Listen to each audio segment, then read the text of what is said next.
Boa noite, professor e alunos. O grupo é composto por Esther Mendes, Karine Pereira, Marcos Vinícius, Mirela Ferreira e Suelen Bessi.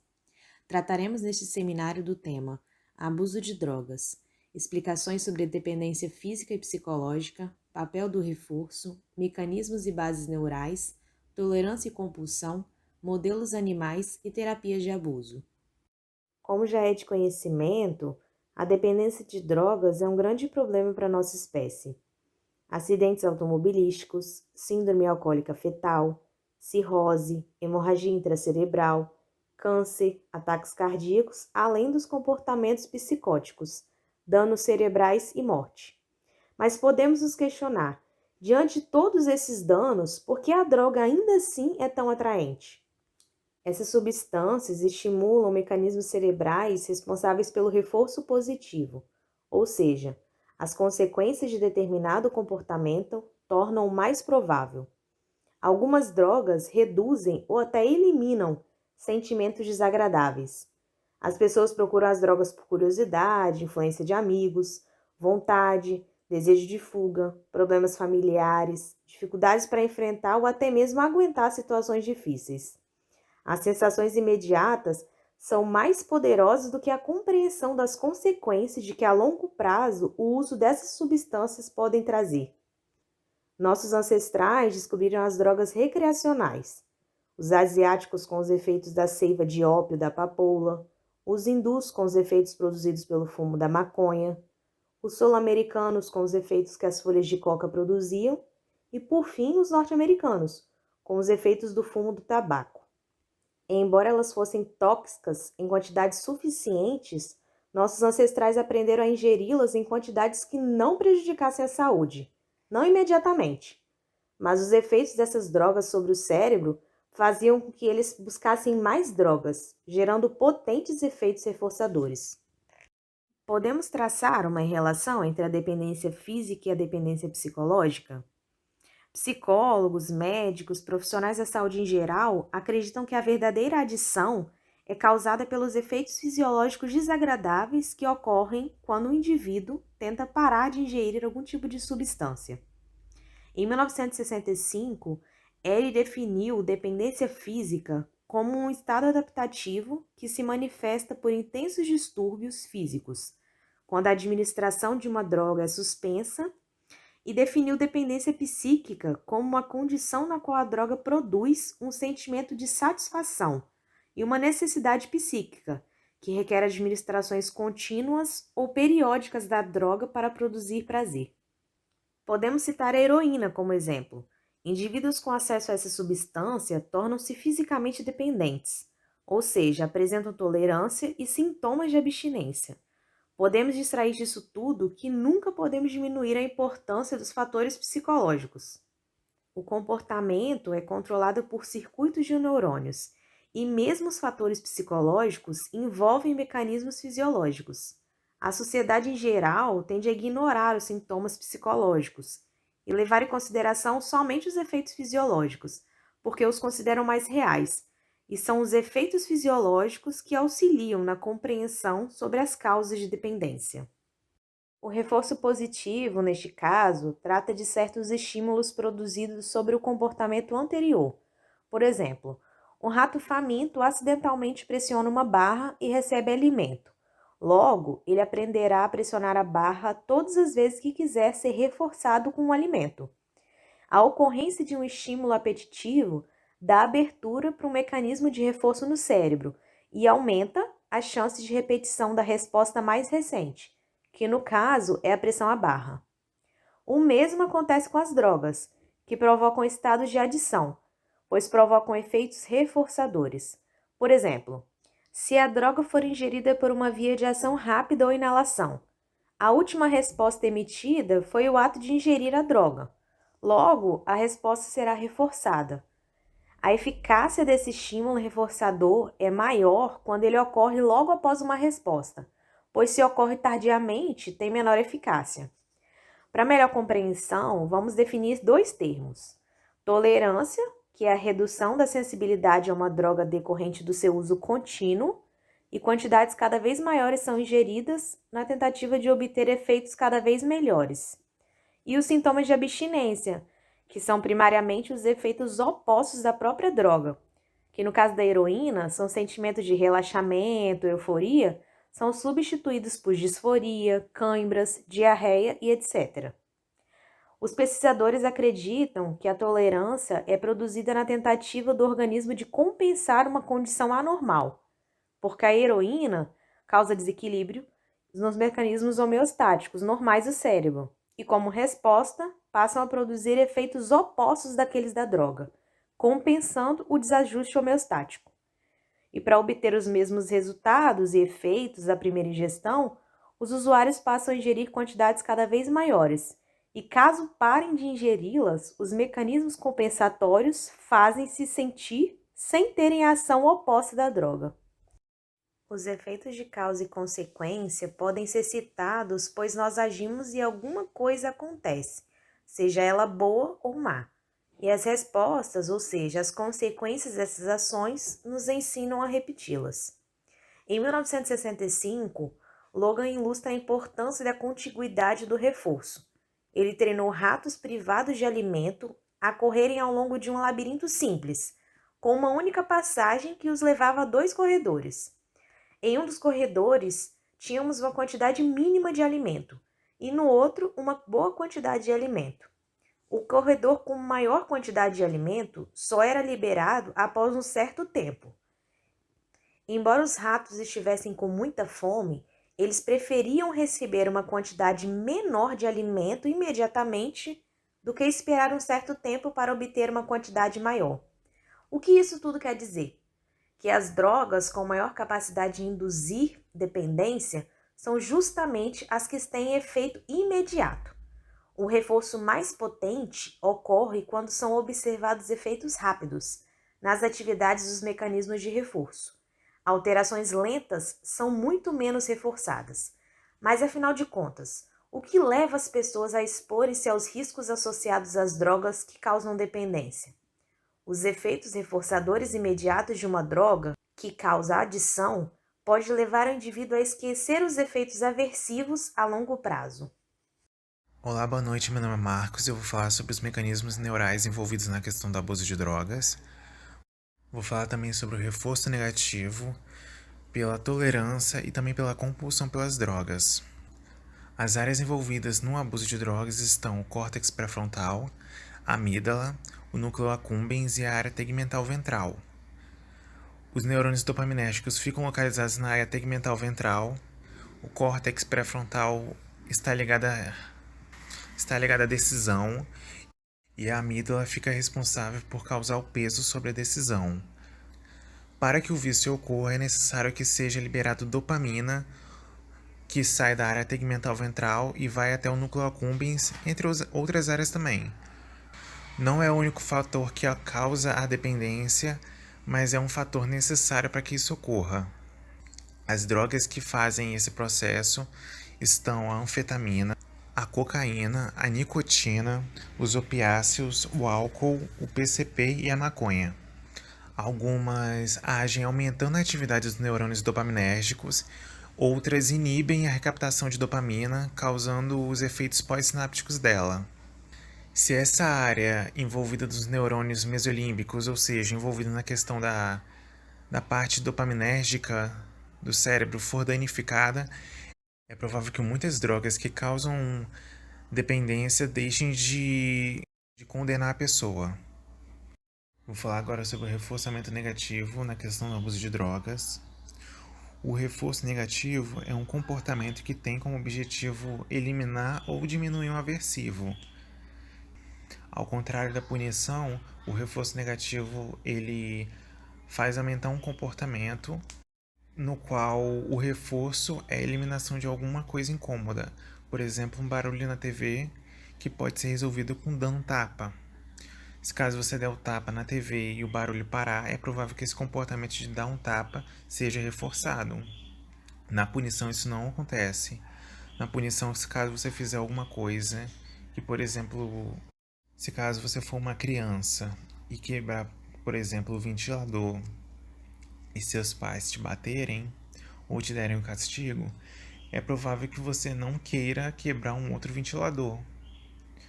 Então isso causa uma diminuição do seu comportamento e o reforço aumenta o comportamento.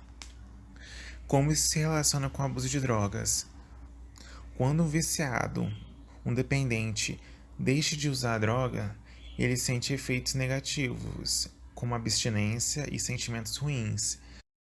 E como usar e ingerir a droga causa um alívio ou cessação desses sintomas completamente, é muito provável que procurar a droga seja uma condição muito reforçadora para a pessoa que é dependente.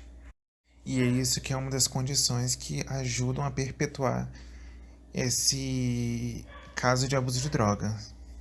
Agora eu vou falar sobre a tolerância e abstinência. A tolerância é uma tentativa do corpo de compensar os efeitos de uma droga. Quando uma droga causa um certo efeito, o corpo cria um efeito contrário àquilo, chamado de efeito compensatório. Existem dois tipos de efeito. O primeiro envolve a redução da eficácia da droga. Quanto mais você usa uma droga, mais você precisa para poder atingir o efeito inicial. Por exemplo, em Martin et al. 1999, prepararam fatias do núcleo accumbens no cérebro de ratos e verificaram que as regiões onde foram expostas a tratamento crônico com morfina apresentaram PEPs, que são potenciais excitatórios pós-sinápticos bem menores do que cérebros que não foram expostos à morfina. Para representar esse primeiro mecanismo do cérebro, eu coloquei essa charge do menino bebendo um copo enorme de vinho. Um outro fator que pode estar envolvido na questão da dessensibilização é a mudança estrutural dos neurônios. Robson e Kolbe, em 1999, induziram a dependência à morfina em ratos por 4 semanas e viram que o cérebro, depois dessas 4 semanas, se apresentou com menos complexidade e menos conexões dendríticas por parte dos neurônios do núcleo accumbens, da região pré-frontal e parietal. A segunda forma de desensibilização é o condicionamento clássico.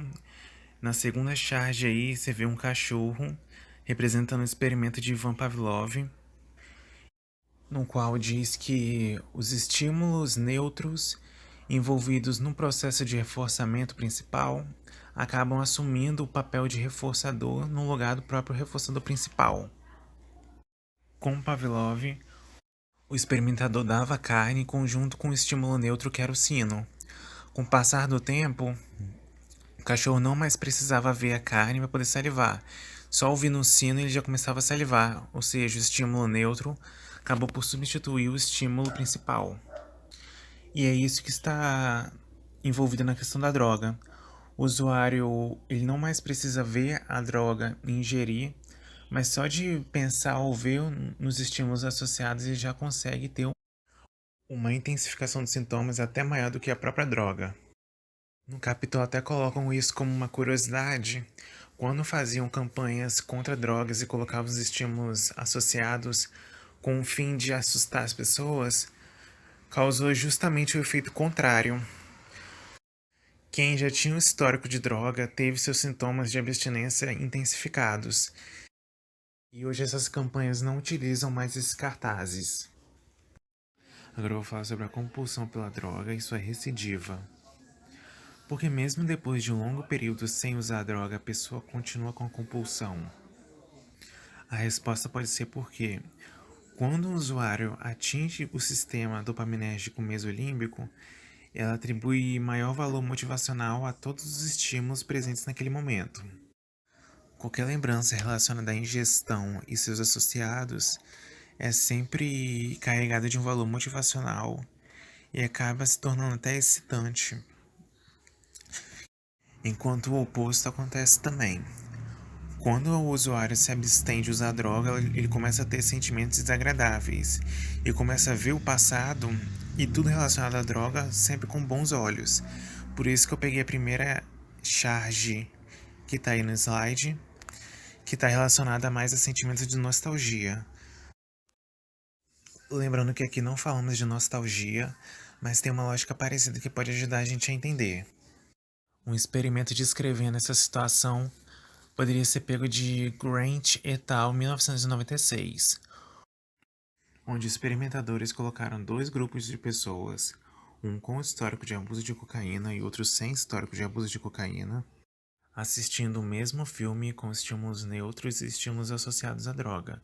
Inclusive, uma pessoa fumava um pó branco, dando a entender que fumava cocaína.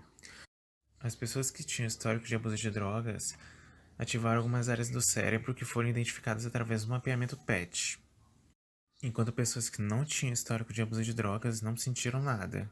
Ambos os grupos não reagiram aos estímulos neutros, mas para o grupo que tinha um histórico de abuso de drogas, somente ver já foi motivo suficiente para causar a compulsão e os relatos de auto-obsessão.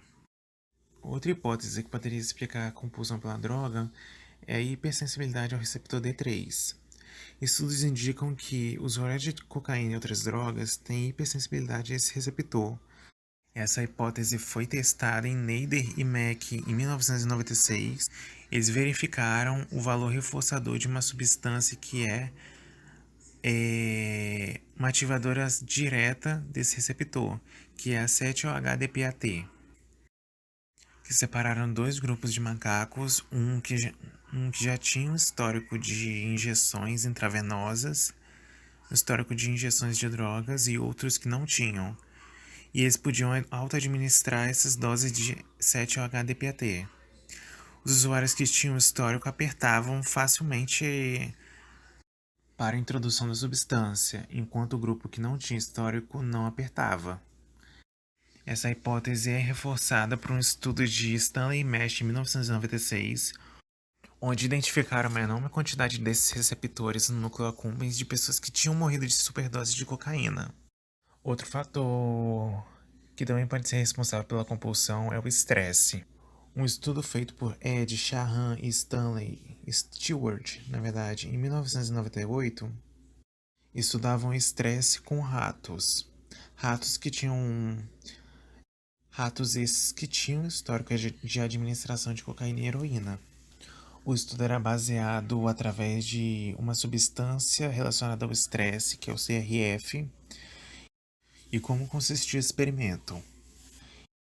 Entre 10 a 14 dias, eles permitiam que os ratos pudessem se auto-administrar com doses de cocaína.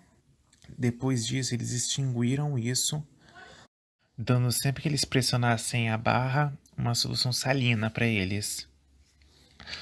Logo depois disso, deram um choque na pata dos ratos, e isso foi mais do que o suficiente para fazer com que os ratos recuperassem o comportamento de pressionar a barra em esperança de conseguir uma dose de droga. E agora eu finalizei minha parte. Bom, boa noite a todos. Dando continuidade à apresentação. Como todos sabemos, né, existe uma enorme variedade de drogas e as pessoas, elas abusam delas constantemente. Mas você sabia que o seu dipirona é uma droga? E que aquele chope com os amigos todo final de semana também? Então, algumas drogas, né, como essas citadas anteriormente, e um outro ótimo exemplo também, que no caso seria a cafeína, que é super popular, ela provoca adição, porém não causa nenhuma intoxicação ou prejuízo à produtividade e à saúde, elas não serão contempladas na apresentação. Contudo, vocês já podem perceber que não só as drogas sintéticas causam dependência. Tudo que é utilizado continuamente como um vício te torna dependente.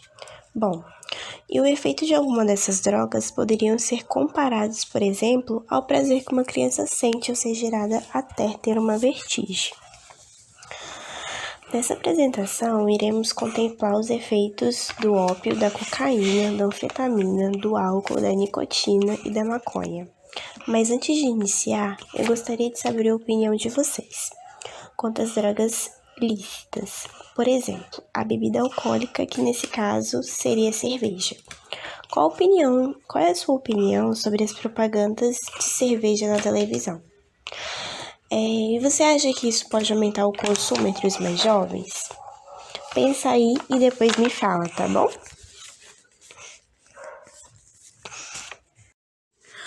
O ópio. O ópio ele é derivado de uma resina produzida pela papula, que é uma planta, e é utilizado há séculos. E sua dependência tem vários custos pessoais e sociais, tanto para o usuário quanto para a sua família. Bom, a forma mais conhecida e utilizada, do ópio é a heroína, que por ser uma droga ilegal e seu dependente, ele se torna um criminoso, E por sua tolerância, o indivíduo ele precisa ingerir doses cada vez maiores para ter uma satisfação. Ou seja, utilizando o curto e grosso português para ele ficar alto. E por se tornar cada vez mais caro o seu vício, o usuário, em algum momento, ele recorre ao crime para ter dinheiro e manter o seu vício. Além disso, por utilizarem frequentemente a mesma agulha não esterilizada, o usuário ele fica cada vez mais suscetível a pegar um vírus de hepatite B ou vírus da AIDS por essas vias, Porque, por exemplo, geralmente o usuário de heroína não é só ele apenas que usa a agulha, Geralmente são várias outras pessoas. Então, ele fica mais suscetível a pegar o vírus da hepatite B e o vírus da AIDS. Além disso, se o dependente for uma mulher grávida, o seu bebê ele também será dependente dessa droga e precisará de doses logo ao nascer. E é claro, a incerteza sobre a qualidade da heroína, pois muitos traficantes, ao comercializarem a heroína, eles misturam a outras substâncias a fim de adulterar sua qualidade e assim conseguir lucrar mais.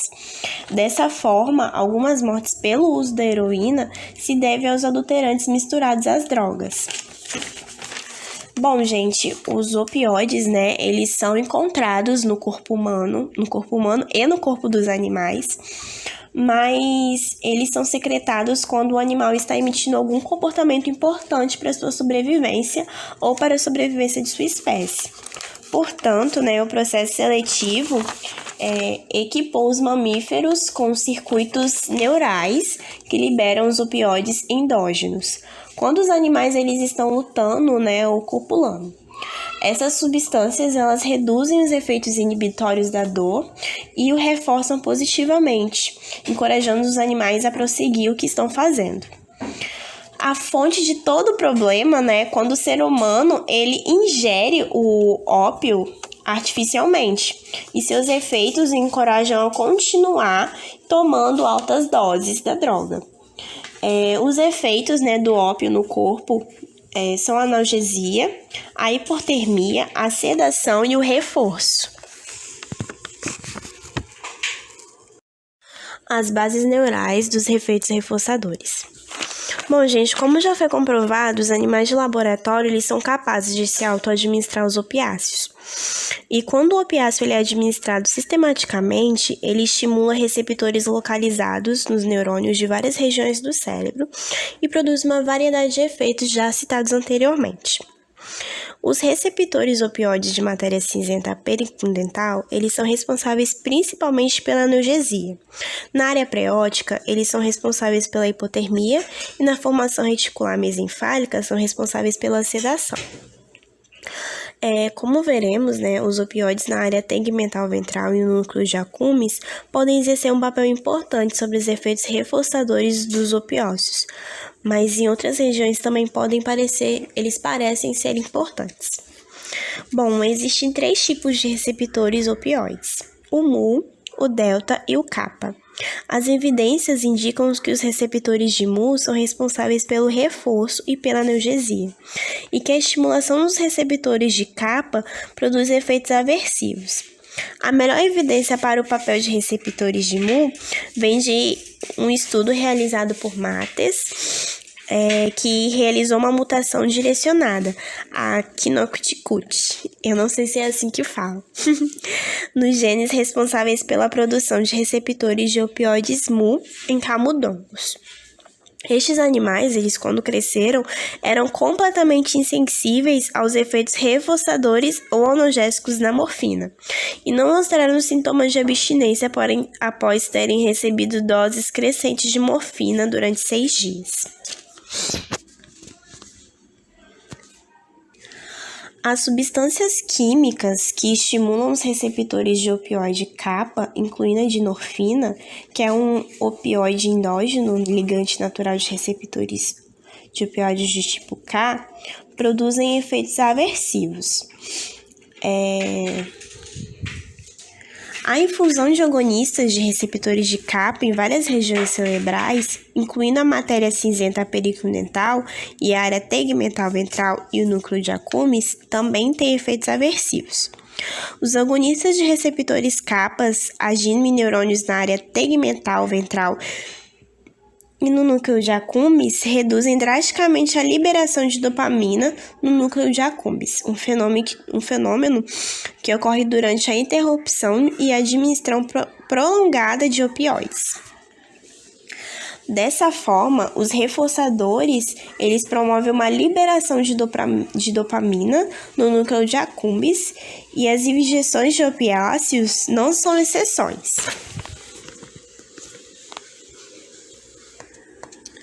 Bom, gente, agora vou explicar rapidinho o que acontece na figura 19, que foi retirada do livro, do capítulo, aliás. Bom, no caso, seria a ausência de resposta à morfina em camundongos com mutação dirigida ao receptor de opioide, que é o estudo do Matthew. Na figura A, tem a latência de retirada da cauda de um objeto quente, uma medida de analgesia.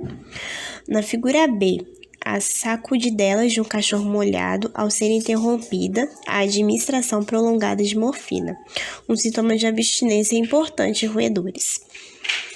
E na figura C, um condicionamento de preferência por um lugar em um compartimento associado a uma injeção de morfina, uma medida de reforço. Bom, gente,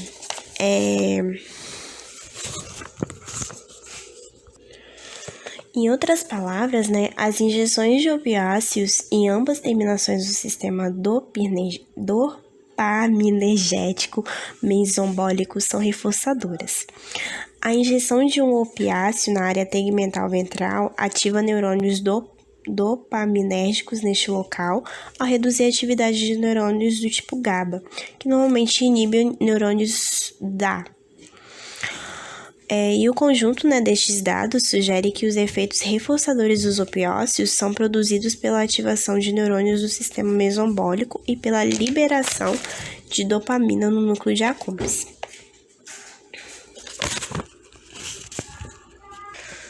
Bom, no início, eu disse que a obsessão pela droga ela pode ser induzida pelo estresse, e que o neuropeptídeo ele está envolvido nesse processo. Vários estudos indicam que ele também está envolvido nos efeitos aversivos da abstinência da cocaína, de opiáceos, de álcool e de maconha.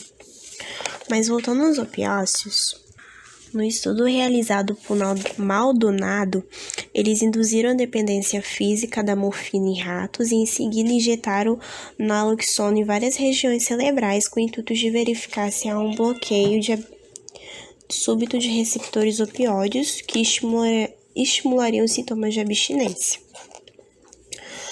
Os investigadores eles verificaram que a região mais sensível foi o locus coeruleus, seguido pela matéria cinzenta periquindental. A injeção de naloxona na amígdala produziu uma síndrome de abstinência fraca, utilizando uma técnica similar, que foi verificada também que as injeções no locus coeruleus e na MCP produziram sintomas de abstinência. Além disso, uma única dose de um opiáceo, ele reduz a taxa de ativação dos neurônios dessa região. Mas se a droga ela for administrada cronicamente, a taxa de ativação voltará ao normal. Então, se um antagonista opioide, for administrado para precipitar os sintomas de abstinência, a taxa de ativação do neurônio de locus coeruleus aumentará drasticamente, o que fará aumentar a liberação de neuroperifrina na projeção deste núcleo. Além disso, as lesões no locus coeruleus reduzem a intensidade dos sintomas de abstinência precipitados pelos antagonistas.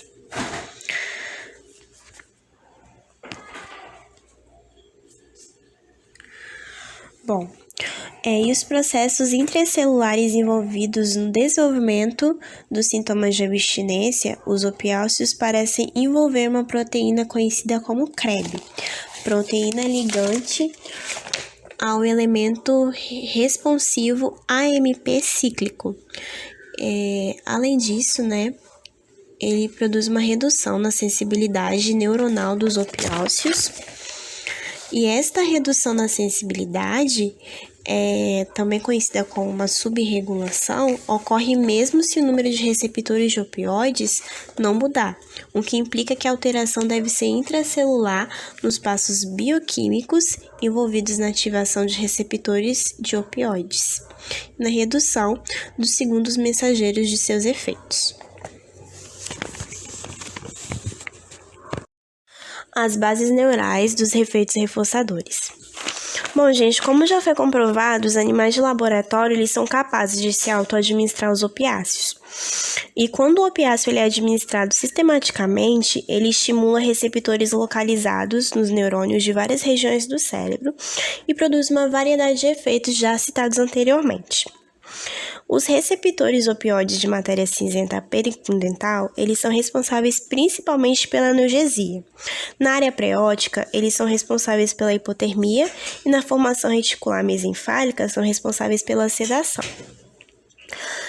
Como veremos, os opioides na área tegmental ventral e no núcleo de accumbens podem exercer um papel importante sobre os efeitos reforçadores dos opiáceos, mas em outras regiões também eles parecem ser importantes. Bom, existem 3 tipos de receptores opioides, o mu, o delta e o kappa. As evidências indicam que os receptores de mu são responsáveis pelo reforço e pela analgesia, e que a estimulação dos receptores de kappa produz efeitos aversivos. A melhor evidência para o papel de receptores de mu vem de um estudo realizado por Mates, que realizou uma mutação direcionada, a Kinoktikut, eu não sei se é assim que fala, nos genes responsáveis pela produção de receptores de opioides mu em camundongos. Estes animais, eles quando cresceram, eram completamente insensíveis aos efeitos reforçadores ou analgésicos da morfina e não mostraram sintomas de abstinência após terem recebido doses crescentes de morfina durante 6 dias. As substâncias químicas que estimulam os receptores de opioide kappa, incluindo a dinorfina, que é um opioide endógeno, ligante natural de receptores de opioides de tipo K, produzem efeitos aversivos. A infusão de agonistas de receptores de kappa em várias regiões cerebrais, incluindo a matéria cinzenta perifundental e a área tegmental ventral e o núcleo de accumbens, também tem efeitos aversivos. Os agonistas de receptores kappas agindo em neurônios na área tegmental ventral e no núcleo de accumbens reduzem drasticamente a liberação de dopamina no núcleo de accumbens, um fenômeno que ocorre durante a interrupção e a administração prolongada de opioides. Dessa forma, os reforçadores, eles promovem uma liberação de dopamina no núcleo de accumbens e as injeções de opiáceos não são exceções. Bom, gente, agora vou explicar rapidinho o que acontece na figura 19, que foi retirada do livro, do capítulo, aliás. Bom, no caso, seria a ausência de resposta à morfina em camundongos com mutação dirigida ao receptor de opioide, que é o estudo do Mattel. Na figura A, tem a latência de retirada da cauda de um objeto quente, uma medida de analgesia. Na figura B, as sacudidelas de um cachorro molhado ao ser interrompida a administração prolongada de morfina, um sintoma de abstinência importante em roedores. E na figura C, um condicionamento de preferência por um lugar em um compartimento associado a uma injeção de morfina, uma medida de reforço. Bom, gente,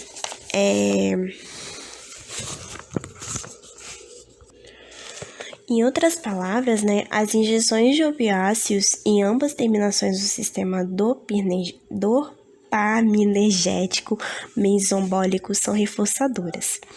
A injeção de um opiáceo na área tegmental ventral ativa neurônios dopaminérgicos neste local, ao reduzir a atividade de neurônios do tipo GABA, que normalmente inibem neurônios DA.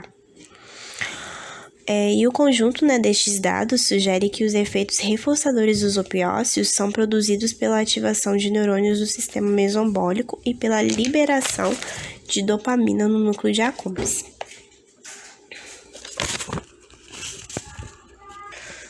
Bom, no início, né, eu disse que a obsessão pela droga ela pode ser induzida, né, pelo estresse, e que o neuropeptídeo ele está envolvido nesse processo. Vários estudos indicam que ele também está envolvido nos efeitos aversivos da abstinência da cocaína, de opiáceos, de álcool e de maconha. Mas voltando aos opiáceos, no estudo realizado por Maldonado, eles induziram a dependência física da morfina em ratos e em seguida injetaram naloxona em várias regiões cerebrais com o intuito de verificar se há um bloqueio súbito de receptores opioides que estimulariam os sintomas de abstinência. Os investigadores eles verificaram que a região mais sensível foi o locus coeruleus, seguido pela matéria cinzenta pericudental. A injeção de naloxona na amígdala produziu uma síndrome de abstinência fraca, utilizando uma técnica similar, que foi verificada também que as injeções no locus coeruleus e na MCP produziram sintomas de abstinência. Além disso, uma única dose de um opiáceo, ele reduz a taxa de ativação dos neurônios dessa região. Mas se a droga ela for administrada cronicamente, a taxa de ativação voltará ao normal. Então, se um antagonista opioide, né, for administrado para precipitar os sintomas de abstinência, a taxa de ativação do neurônio de locus coeruleus aumentará drasticamente, o que fará aumentar a liberação de neuroperifrina na projeção deste núcleo. Além disso, as lesões no locus coeruleus reduzem a intensidade dos sintomas de abstinência precipitados pelos antagonistas.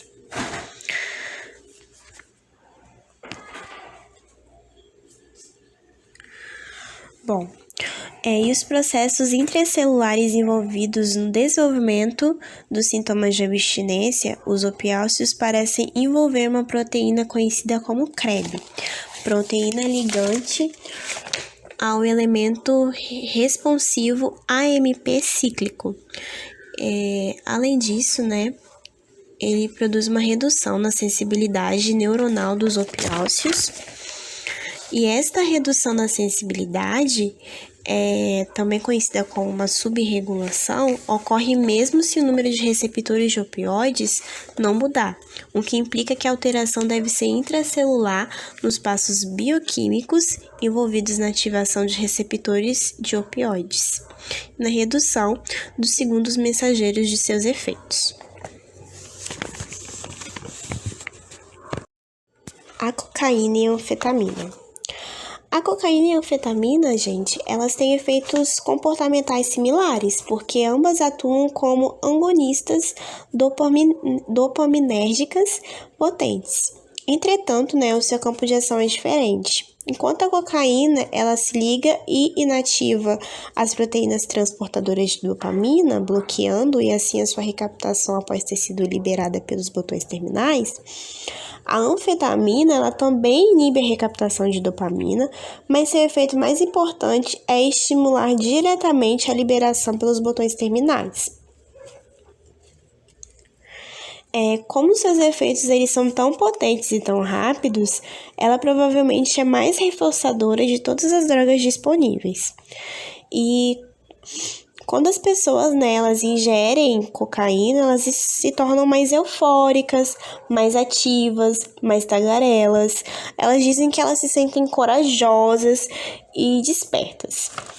E algumas, elas se tornam dependentes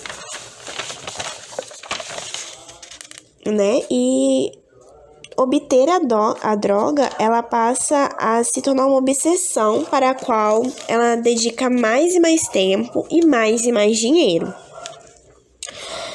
Dessa forma, né? Quando a pessoa ela se torna dependente da cocaína e da anfetamina e abusam dessas drogas com regularidade, elas apresentam um comportamento psicótico. Então, o usuário ele começa a ter alucinação, delírio de perseguição, distúrbios de humor e os comportamentos repetitivos. E esses sintomas, né, para quem não sabe, eles se assemelham tão intimamente à esquizofrenia paranoide, que mesmo um profissional de saúde mental, né, que seja treinado, ele não consegue distinguir, né, se ele não souber a história do paciente, se é um usuário de cocaína ou de anfetamina, ou se é uma pessoa que possui um quadro de esquizofrenia.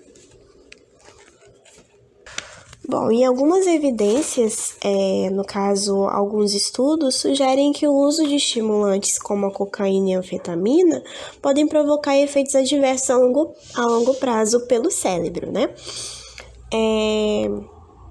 Dessa forma, as pessoas que usam, né, são usuárias da cocaína e da anfetamina, elas têm um risco maior de desenvolver a doença de Parkinson, por exemplo, quando se tornarem mais velhas. Bom, gente, explicando essa imagem, esse foi um estudo realizado através de PET, né, por McCann, em 1998, que demonstrou que os antigos usuários de metanfetamina apresentavam uma redução no número de transportadores de dopamina no núcleo caudado e putamen, apesar do fato de que eles já não usavam droga havia mais de 3 anos. A redução no número de transportadores de dopamina sugere que o número de terminais dopaminérgicos nessa região estava reduzindo. E como eu disse anteriormente, essas pessoas, né, apresentavam um risco maior de desenvolver a doença de Parkinson. Bom,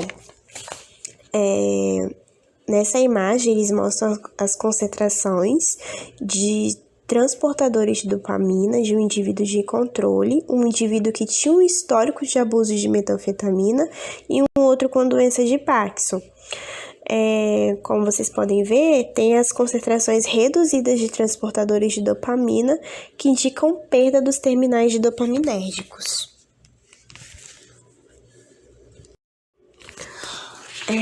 Bom, agora eu vou explicar a próxima figura, né, que mostra dados coletados de ratos que aprenderam a pressionar uma barra que liberava injeções intravenosas de cocaína ou anfetamina. As barras coloridas na base do gráfico indicam as respostas dos animais e a linha indica o nível de dopamina no núcleo de accumbens.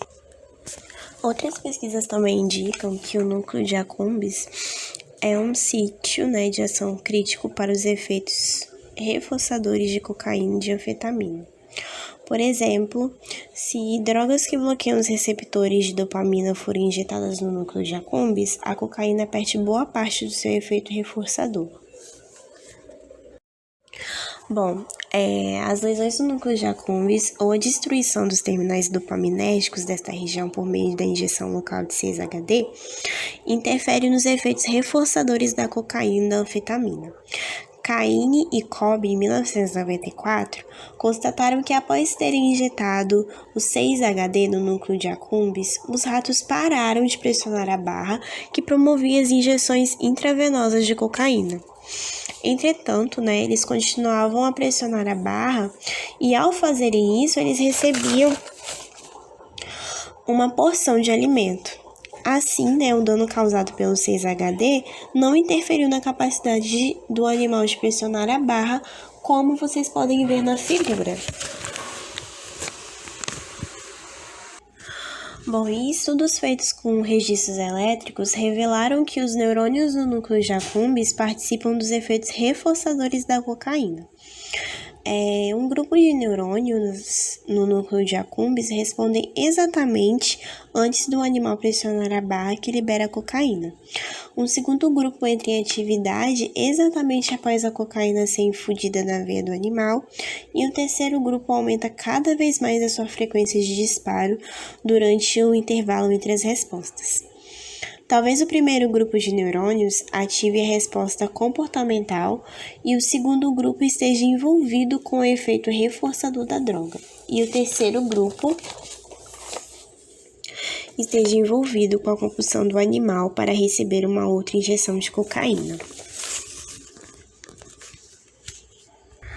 Bom, como vocês podem ver, o uso de cocaína e anfetamina ao longo do prazo não produz uma tolerância. É até mesmo provável que ela produza uma sensibilização aos efeitos das outras drogas.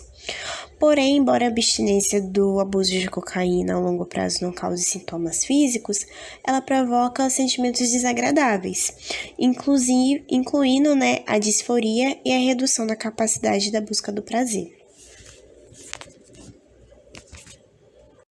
Bom, o Riemann, em 1966, ele propôs que o uso crônico prolongado de cocaína ou anfetamina, ele sensibiliza os neurônios que liberam a endorfina no núcleo de accumbens. O aumento dessa liberação estimula os receptores de opioides do tipo K pré-sinápticos nos botões terminais dopaminérgicos, que reduzem a liberação de dopamina.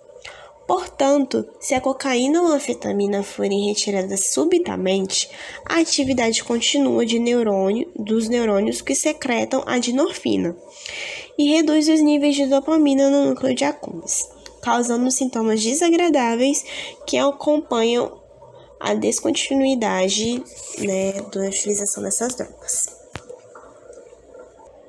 Na imagem vocês podem ver o papel da secreção de dinorfina na regulagem da liberação de dopamina no núcleo de accumbens. Bom, no primeiro, vou ler para vocês que eu acho que deve estar bem pequenininho.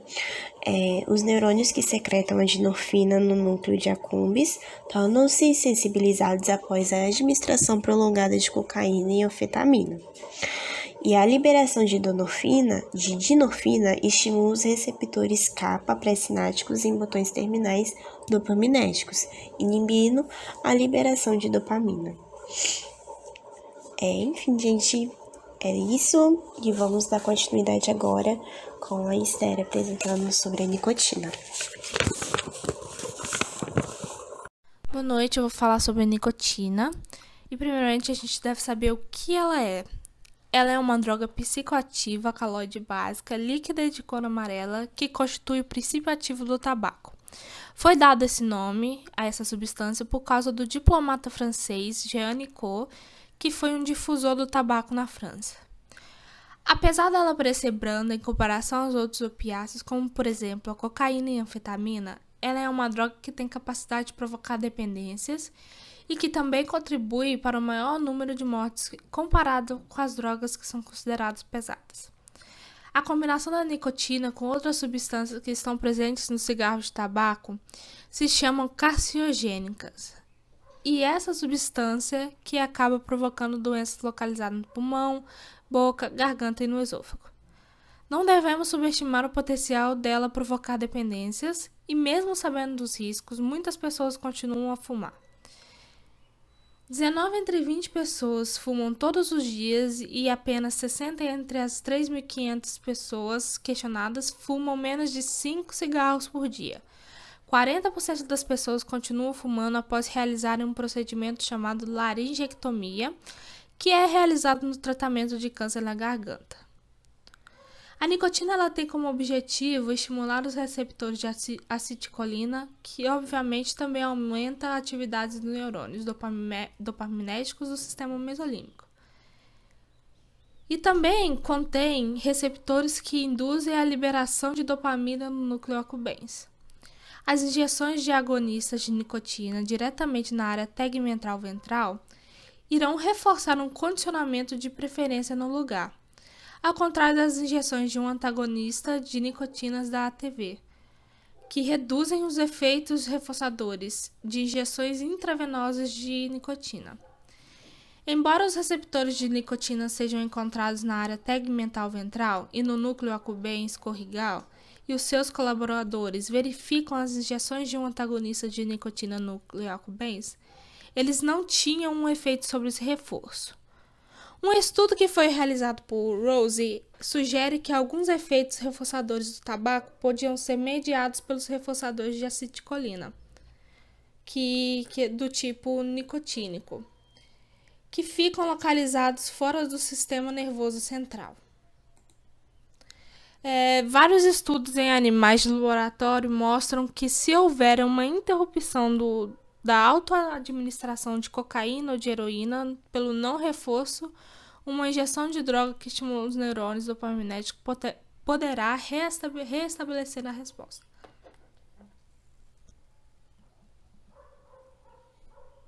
O primeiro gráfico que está aí no slide é referente à figura número 19.12, que fala sobre as alterações de concentração de dopamina no núcleo accumbens que foram determinadas pela microdiálise em resposta às injeções de nicotina ou à solução salina. As setas elas indicam o momento exato que foram aplicadas as injeções. O segundo gráfico aí é referente à figura 19.13, que fala sobre as alterações da concentração de dopamina no núcleo accumbens que foram determinadas pela microdiálise em resposta às injeções intravenosas de nicotina, apenas ou associada a uma infusão de um antagonista nicotínico na área tegmental ventral do núcleo accumbens.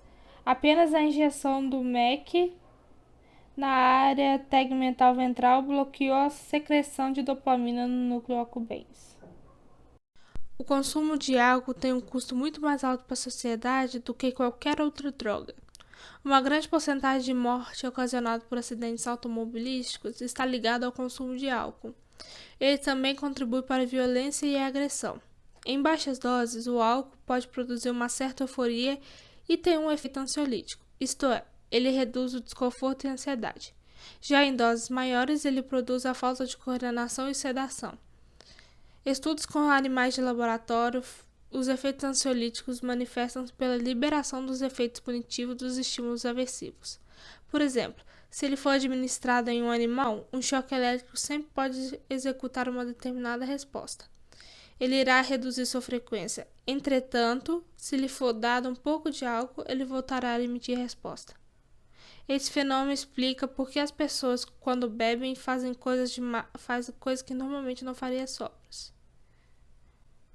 O álcool ele remove o efeito inibitório dos controles sociais do comportamento. Ele é capaz de produzir tanto um reforço positivo quanto um reforço negativo. O reforço positivo se manifesta como uma leve euforia e um reforço negativo é causado pela finalização do estímulo aversivo. Se uma pessoa está ansiosa e desconfortável, então uma droga ansiolítica que alivia esse desconforto irá representar uma fuga, mesmo que temporária, da situação desagradável. O reforço negativo obtido pelo efeito ansiolítico do álcool provavelmente não é suficiente para explicar a capacidade dessa droga de provocar dependências. Outras drogas, como por exemplo os benzodiazepinas, eles possuem um efeito ansiolítico até mesmo mais potente do que o do álcool, embora raramente seja utilizado de forma abusiva. O que torna o álcool uma droga tão difícil das pessoas resistirem é provavelmente uma combinação única dos efeitos estimulantes e ansiolíticos dos reforços positivos e negativos. As drogas com maior potencial de causar dependência são aquelas que produzem efeitos mais rápido, como por exemplo a heroína, a cocaína e a nicotina. Como o álcool ele é ingerido oralmente, os efeitos reforçadores que eles causam apenas ocorrem após vários minutos que ele foi ingerido. O álcool, como outras drogas que têm a capacidade de aumentar a atividade dos neurônios dopaminérgicos do seu sistema mesolímbico e também aumenta a liberação de dopamina no núcleo accumbens, o que pode ser determinado através de uma microdiálise. A liberação da dopamina pode estar relacionada ao reforço positivo que o álcool produz.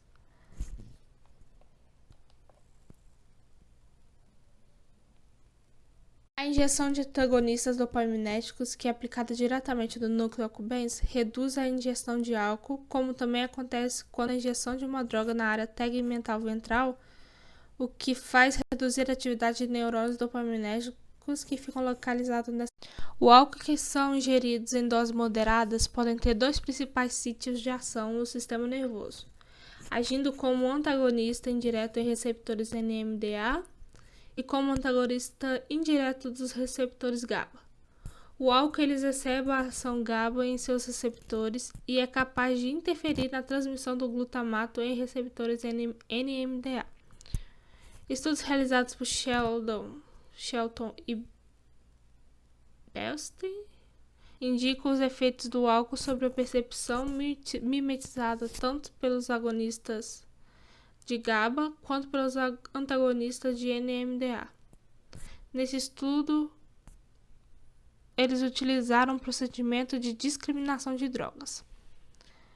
O procedimento que eles utilizaram os efeitos fisiológicos de drogas como um estímulo discriminativo para que pudesse identificar a natureza dos seus efeitos.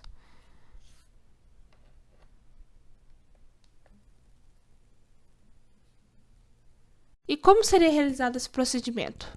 É administrada uma droga a um animal e o mesmo será treinado para pressionar uma barra para receber alimento. No dia seguinte, ele irá receber uma injeção de solução salina ou uma de placebo e será treinado para que possa pressionar outra barra. Nos dias posteriores, eles injetam no animal uma solução salina ou a droga e ele recebe o alimento apenas se ele pressionar a barra.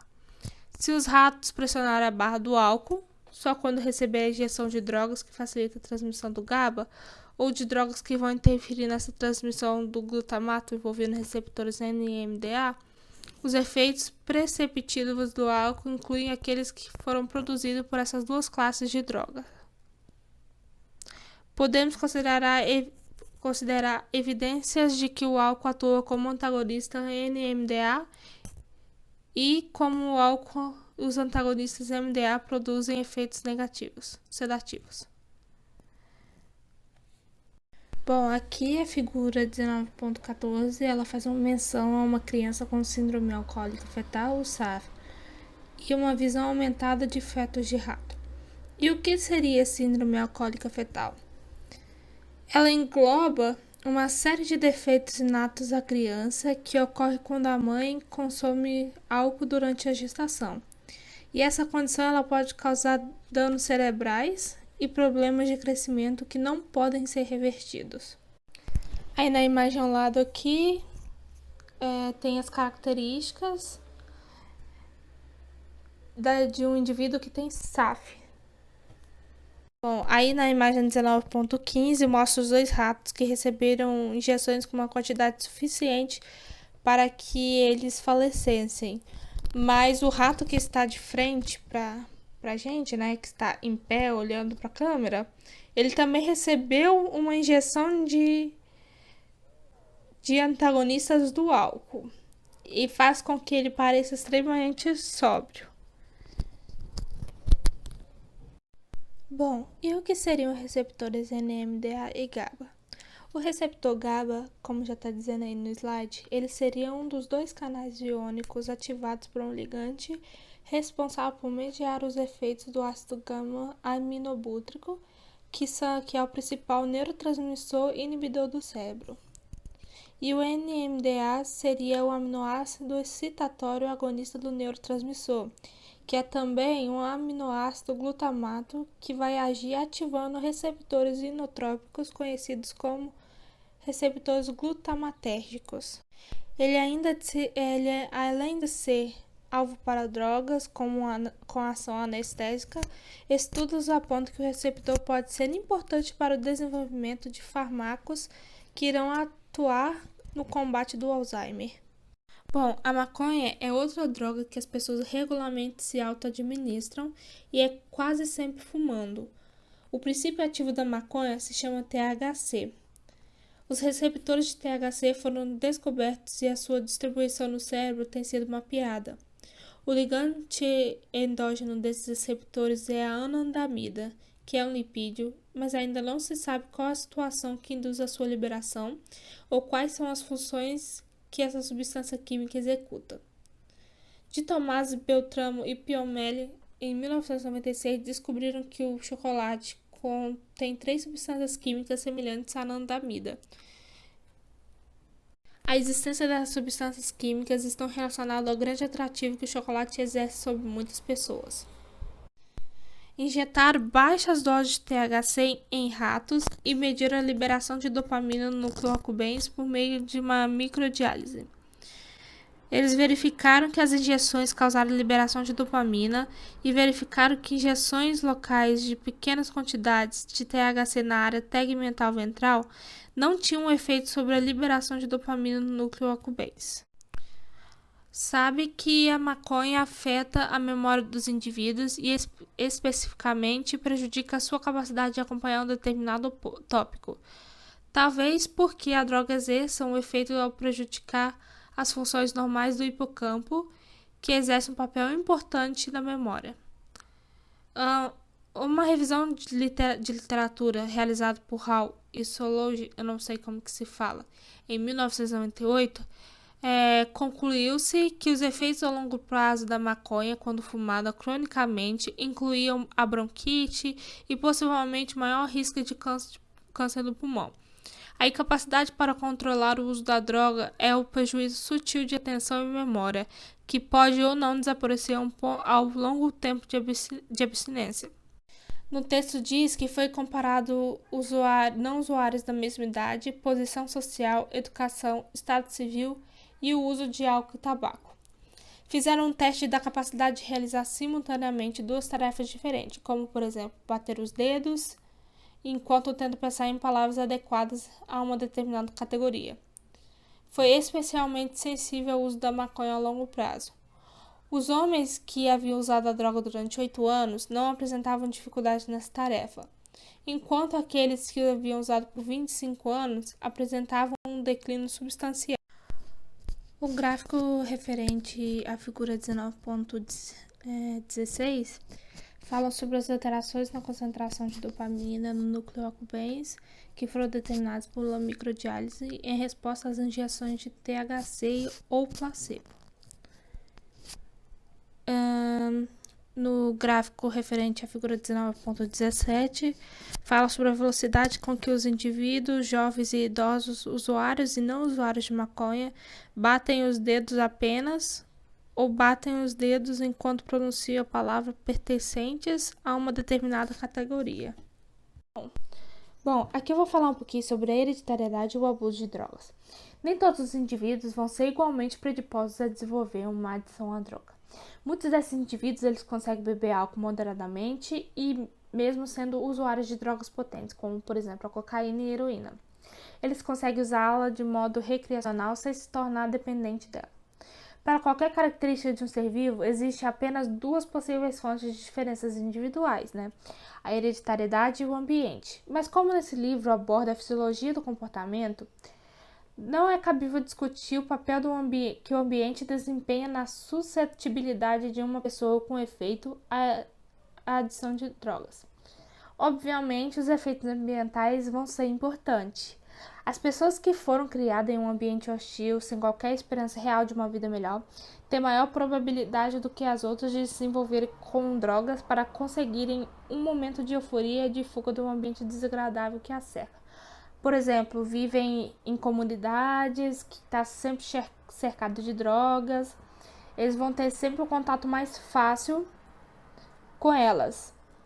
Às vezes o convívio dentro de casa não é muito bom, e aí acabam recorrendo a utilizar drogas para poderem fugir, como diz no capítulo do livro, Eles vão utilizar essa droga como um momento de euforia e de fuga de um ambiente que vai ser desagradável, que é desagradável para ele naquele momento.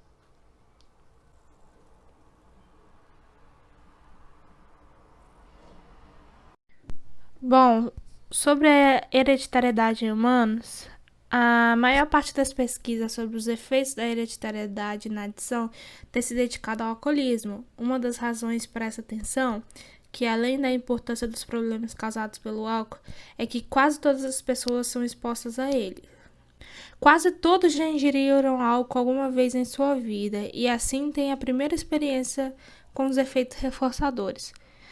O mesmo acontece com a cocaína, heroína e as outras drogas, que têm efeito ainda mais potente. Na maioria dos países, o álcool é livre e legalmente comercializado em lojas locais, enquanto a cocaína e a heroína devem ser com frequência adquiridas de vendedores ilegais e em lugares perigosos, correndo o risco de detenção e até mesmo de prisão. Alguns pesquisadores começaram a estudar a genética da dependência de outras drogas, tais como a cocaína, nicotina e a maconha. Em geral, esses estudos mostraram que a herança genética do tabagismo é quase tão forte quanto a do alcoolismo, e este hábito tem sido relacionado com algumas características pessoais, incluindo a neurose, a alienação social, a impulsividade, abuso das sensações, baixo nível de escrúpulo, baixo nível de socioeconômico e baixo nível de realização.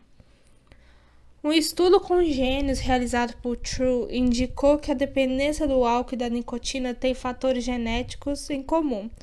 O fato que poderia explicar por que os alcoólicos são frequentemente adictos da nicotina.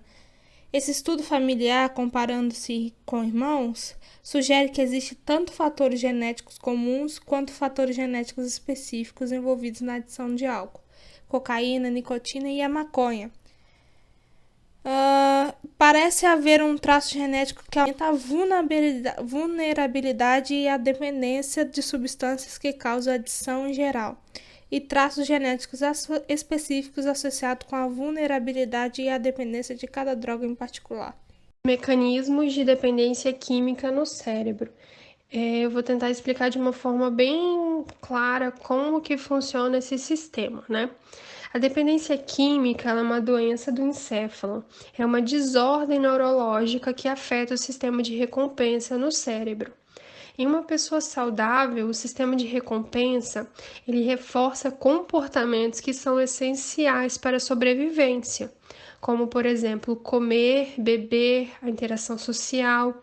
Garante, por exemplo, que você busque comida quando está com fome.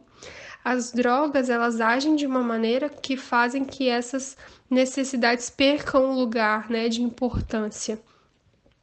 O cérebro, ele é composto por bilhões de neurônios que se comunicam através de neurotransmissores.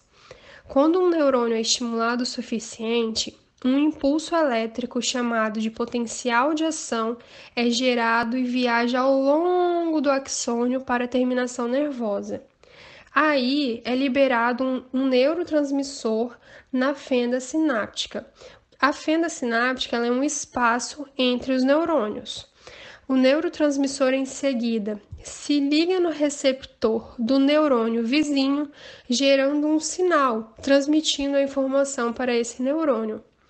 As principais vias de recompensa envolvem a transmissão do neurotransmissor dopamina, a partir da área tegmental ventral, ATV, do mesencéfalo para o sistema límbico e para o córtex frontal.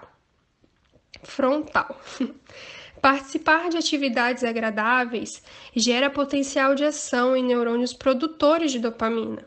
Isso faz com que tenha liberação de dopamina pelos neurônios na fenda sináptica e, em seguida, a dopamina se liga e estimula os receptores da dopamina nos neurônios pós-sinápticos. Depois disso, são removidos na fenda sináptica e devolvidos para o neurônio transmissor por uma proteína chamada de transportador de dopamina. Esse é o percurso que a dopamina ela é gerada, é transportada e devolvida para o neurotransmissor, né? A maioria das drogas de abuso aumentam a concentração de dopamina na via de recompensa. Elas estimulam a produção de dopamina indiretamente na área ATV, para que eles gerem ainda mais potencial de ação. A cocaína, por exemplo, ela atua na terminação nervosa. Ela se liga ao transportador de dopamina e bloqueia a recaptação de dopamina. As diferentes drogas, elas agem de formas diferentes, mas o resultado comum é que a dopamina se acumula na sinapse. em uma quantidade muito maior do que a normal. Isso provoca uma estimulação contínua, né? E essa superestimulação dos neurônios pós-sinápticos, ela causa essa euforia prolongada e intensa, experimentada pelos usuários de droga. Exposições repetidas a surtos de dopaminas causados pelas drogas eventualmente dessensibilizam o sistema de recompensa. O sistema deixa de responder aos estímulos cotidianos e a única coisa que se torna gratificante para essas pessoas são as drogas, né? Dessa forma, as prioridades mudam. Ele já não sente tanto prazer em, por exemplo, ter uma boa noite de sono, em comer, né, fazer alguma atividade física. É somente a droga que causa esse bem-estar nele, né? E tem uma questão também de que a droga ela vai perdendo um pouco da capacidade dela, da quantidade, né? Cada vez mais a quantidade tem que ser aumentada para a pessoa conseguir alcançar essa sensação de prazer. Dentro da questão do experimento com os animais, foi citado dentro do texto, um experimento com os ratos. Como que funcionou esse experimento? Foram separados 2 grupos de ratos, os ratos que preferem o álcool e os ratos que não preferem o álcool. E através desse experimento, eles conseguiram chegar a algumas observações muito importantes de diferenças de comportamentos, de reações fisiológicas, né? Um exemplo bom é que, por exemplo, um rato que prefere o álcool, quando ele é exposto em um ambiente que ele pode ter acesso à água, que ele pode ter acesso à comida, ao alimento, e que ele pode ter acesso à solução de álcool, ele sempre vai preferir a solução de álcool. E esse consumo vai ser de forma intensa. Assim, né? Ele não vai dar lugar para o alimento ou para a água, por exemplo. E os ratos que não preferem o álcool, eles vão manter um comportamento, digamos que normal, padronizado, né? E através desses testes de intercruzamentos seletivos, foram desenvolvidas várias linhagens diferentes dos ratos que preferem o álcool. Por quê? Entra a questão da hereditariedade, né? Da questão genética dos ratos que vieram após essa experimentação. Dentro da questão de experimento também, eu gostaria de comentar sobre só que ele não é com a substância droga em si, né? Esse experimento é de Olds e Miner, de 1954. O que eles fizeram? Eles colocaram os ratos com eletrodos nas regiões de recompensa. E esses ratos, eles podiam se autoestimular, né? Eles podiam se autoestimular. E com isso, eles passaram a se autoestimular o tempo inteiro para sentir essa sensação. E a partir disso, eles começaram a negligenciar a alimentação e a água, por exemplo, mudando os padrões comportamentais, né? Então, dentro desses experimentos, a gente consegue observar que a partir do contato com a droga, existem muitas diferenças de comportamentos e diferenças de reações fisiológicas também.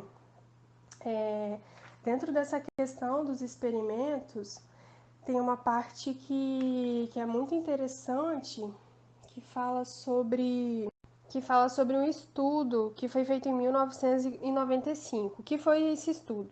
Eles combinaram a cocaína com uma proteína exógena, né? E tentaram estimular o sistema imunológico dos ratos a desenvolver anticorpos contra essa droga. Esses ratos imunizados, eles eram menos sensíveis aos efeitos ativadores e os níveis cerebrais da cocaína eram menores.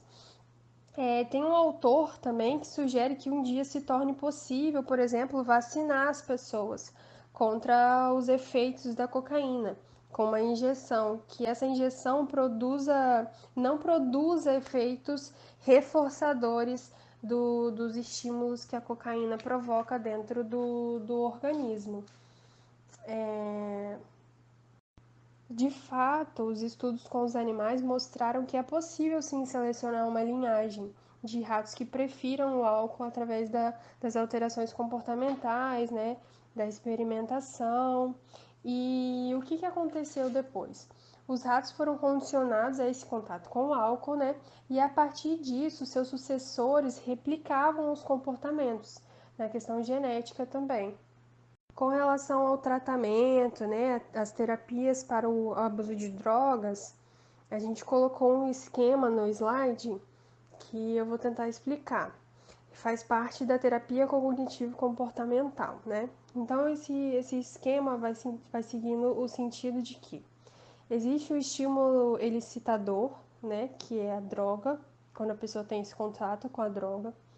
Depois, existe o campo 2, que é a ativação de crenças básicas sobre a droga, sobre o que a pessoa pensa sobre aquilo dali, sobre a alteração que vai causar na pessoa. Depois existe uma questão que se chama pensamentos automáticos, que quando a pessoa começa a pensar assim, poxa, tô num dia cansado, vou tomar uma cerveja, vou fumar uma maconha, ela começa a se autoafirmar esse contato com a droga, né? Depois disso, existe o que a gente chama de necessidade, uma fissura, o desejo pela droga, né? E após essa sensação de fissura, de necessidade, entra na questão do conflito, da ambivalência. A pessoa começa a se questionar: eu devo ou não usar? Eu devo ou não ter contato? Eu devo ou não parar no bar depois do serviço e ficar ali por horas, né? Começa a ter esse questionamento, a pessoa começa a entrar em conflito com ela mesma e os seus desejos, né? Depois disso, entre as crenças facilitadoras, são crenças permissivas. A pessoa começa a falar assim, não, só hoje, amanhã eu vou parar, só hoje que eu vou ter esse contato, eu realmente não vou precisar disso mais. Após essas crenças facilitadoras, começa o foco em estratégia de ação. Como a pessoa vai fazer para que ela consiga ter esse contato, né, com a droga. Depois é o uso contínuo, a pessoa ela pode entrar em recaída e voltar para a necessidade, para a fissura, para o conflito, para os pensamentos automáticos. Então é um esquema que ele tá em ordem, só que os sentimentos e sensações eles podem ser fora dessa ordem necessariamente, né? A abstinência, por exemplo, ele é um elicitador, que daí desencadeia todo o restante, né? A partir da abstinência e vai virando um círculo. A terapia cognitivo-comportamental, ela vai focar principalmente nos pensamentos automáticos, né? E tentar questionar esses pensamentos de uma maneira mais eficiente, de conversar, de questionar a pessoa esses pensamentos. Tentar alterar os comportamentos de acordo com cada pessoa, tentar desfocar a ação para obter resultados diferentes através do comportamento, né? A recaída, ela faz parte desse tratamento, né? E o profissional ele tem que se atentar a isso e mudar a estratégia de ação, né? E depende muito também da substância, né? Depende muito também da capacidade que essa substância tem de alteração no organismo da pessoa.